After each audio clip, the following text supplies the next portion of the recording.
I would now request Shri Kiren Rijiju, Honorable Union Minister of Law and Justice, to kindly share a few words with the august gathering.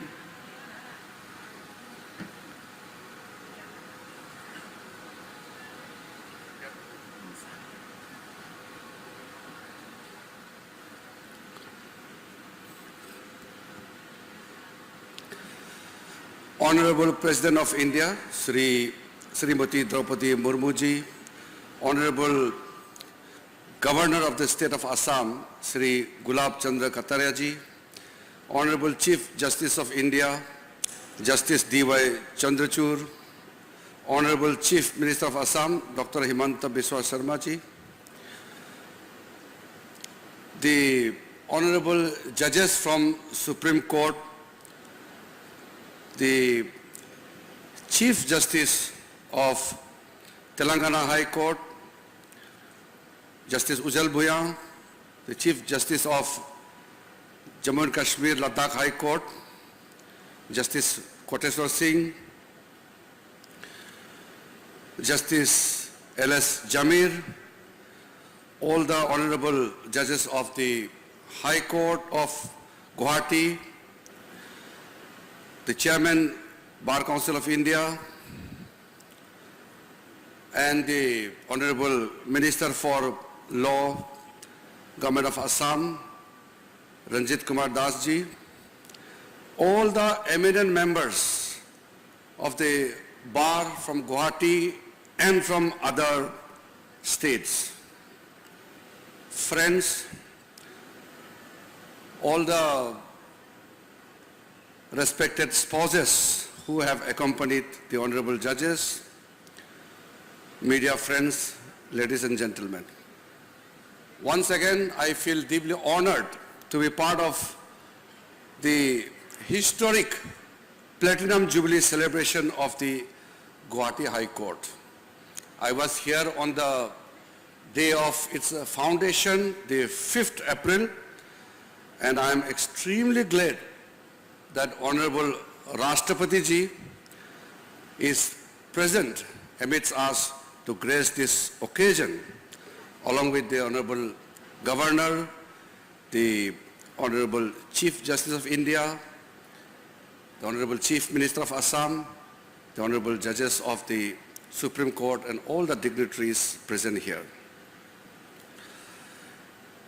We all know the rich heritage of Northeast India. And we are also aware of the important role played by Guwahati High Court. This is a vast jurisdiction, and we have witnessed and we have heard from various people how the Guwahati High Court came into existence. Guwahati High Court has also evolved and dealt with ethnically different subject matters. The indigenous inhabitants of the hill areas are primarily adapted to the conciliatory process and numerous customary practices and guides the lives of the common man. Some of the customary practices for settlement of these disputes prevalent in the northeastern region are not only expeditious but far more efficacious. The Guwahati High Court has the credit of delivering several landmark judgments on several issues of public importance, particularly those dealing with the rights of the tribal people. As we know that the very core of the rule of law and civilized society is the provision of equitable and timely justice. The preamble of the Constitution of India also starts with the word justice, to ensure that this commitment must not remain mere words, but percolate down to every citizen. The Ministry of Law and Justice is committed to do its utmost so that the Guwahati High Court may set standards of highest excellence in this area for all the courts in the country. I am very confident that under the guidance of the Honorable President of India and under the visionary leadership of the Prime Minister of India and under the stewardship of the Honorable Chief Justice of India, we will be able to uphold the constitutional principles of equity, justice and fairness and march boldly and confidently during this Amrit Kal and strive to meet the resolve of making India a developed nation when India celebrates 100 years of its independence in 2047. We all know the gender justice and women's safety are integral parts of creating a just and equitable society. It gives me immense pride. On this momentous occasion, the Honorable Rashtrapati Ji launched the Baroha app. It is a versatile app for women's safety, and the features are extremely going to be helpful and in locating, tracking and distress signals alert to help women feel safer. We know the status of women in the northeastern India.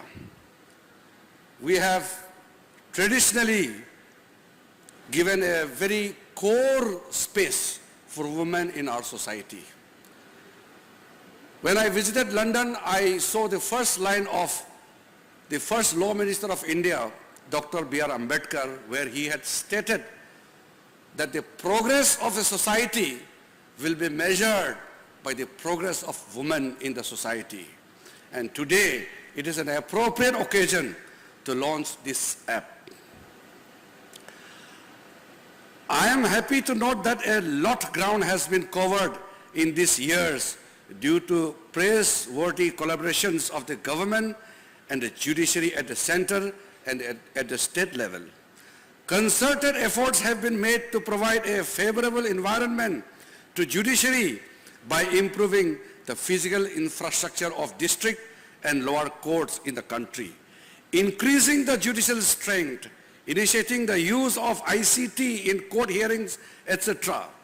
Strategic, comprehensive and collective steps are being undertaken to tackle the protracted issue of pendency. When it comes to Guwahati High Court, there are 59,245 cases pending in Guwahati High Court as per the National Judicial Data Grid. In the case of the states under the jurisdiction of the High Court of Guwahati, there are 4,56,013 cases pending. In Assam, 5,696 cases pending in Mizoram, 3,007 cases pending in Nagaland, and I hope efforts are on board Arunachal Pradesh to come on board on NJDJ and the soon judicial data matrix on NJDJ is complete and robust in information provided to the common people. I'm happy to state that as a step to address the challenge of combating pendency in Guwahati High Court, Government of India, in consultation with the Chief Justice of India, has increased the judge strength at the Guwahati High Court from 24 to 30 judges. And also a good representation has been made as a provision for the state of Arunachal Pradesh, Mizoram and Nagaland in the Guwahati High Court. Under the central sponsored scheme for the development of infrastructure facility to the judiciary, Government of India has taken a huge step. I am not going to deliberate in details for that, but we are confident that the judicial infrastructure in northeastern region will not suffer due to the want of funds. I will give full assurance that we will provide all necessary assistance to create better judicial infrastructure, especially in the district and lower courts. We all know and we feel proud that India is the largest democracy in the world. And As the world's largest democracy, in any democratic polity, independent and strong judiciary is the sine qua non to uphold the faith of the people in the democracy. It is also true that the world is dynamic and changing. Every entity has to embrace its capabilities to tide over new challenges and to meet the increasing demands and expectations of the population. With this perspective in view, 2 phases of e-courts mission mode project has been completed. E-courts is 100% central government funded under National E-Governance Project implemented by the Department of Justice and E-Committee of the Supreme Court, which is being led by the Honorable Chief Justice himself. And recently in the Union Budget, Phase 3 project has been announced, and I can once again confidently say that with the beginning of the E-Courts Project 3, the Phase 3, Indian judiciary will go complete digital and paperless. Under the E-Courts Mission Mode project, 540 courts have been computerized under Guwahati High Court. And I can also say that Guwahati High Court has done commendable job, but it is underreported. I had interacted with some of the honorable judges of the Guwahati High Court, but some of the other high courts are very well highlighted.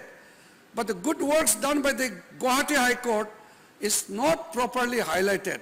So today, in the presence of Honorable President of India, Honorable Chief Justice, I would like to commend all the honorable judges of the Guwahati High Court and the team, and also the members of the bar for great works done by the Guwahati High Court. There is one issue which I would like to highlight, the fast-track special courts. Out of 31 earmarked, 21 fast-track special courts have been operationalized under the jurisdiction of Guwahati High Court in the state of Assam, Mizoram, Nagaland and Arunachal Pradesh. This has resulted in the disposal of 2,836 cases. In expanding the last mile reach, NALSA has allocated a total fund of 6.35 crore and it has extended legal aid to 25,612 beneficiaries in the states of Assam, Arunachal Pradesh, Nagaland and Mizoram. It is a moment of pride that the Department of Justice has released the documentation of customary practices of the tribal population, complied in 6 books on 6 April by Guwahati High Court, which includes Rabha, Tiwa, Zeme Naga, and the Boros of Assam, Nishis of Arunachal Pradesh, and Halams of Tripura, synergizing the customary and formal justice mechanism and sensitizing the Gaumburas and Gaumburis in the state of Arunachal Pradesh is also done. In the end, I would like to make some important observations. As the Minister for Law and Justice in the country, I have a bounden duty to uphold the rule of law. Being the largest democracy in the world, we have a special responsibility with us. The independence of judiciary is utmost priority for every citizen. Sometimes we are a victim of uninformed discussions and debates in the society. The Honorable Chief Justice of India has on numerous occasions made his mind, his thoughts very clear that the relationship between the judiciary, executive and legislature must be very cordial. In the age of digital and social media, electronic media, we become victim of some of the elements who do not want to see India progress in a manner which every Indian dreams about. In the last few months, I have observed that there are being attempts made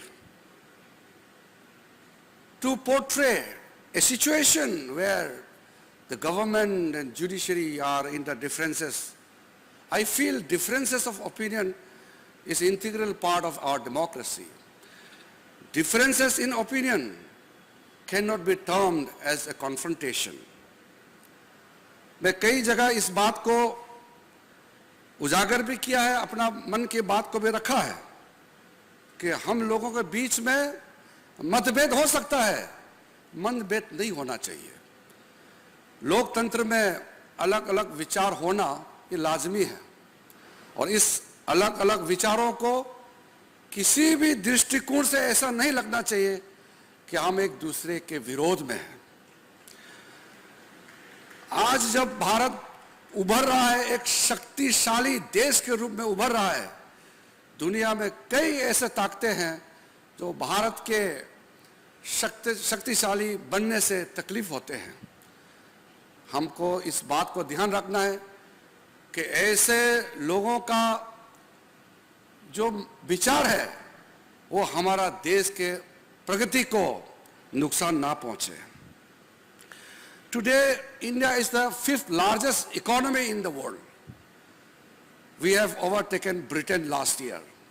And very soon, we are going to overtake Germany.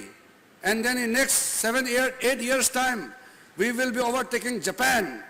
And India will become 3rd largest economy in the world.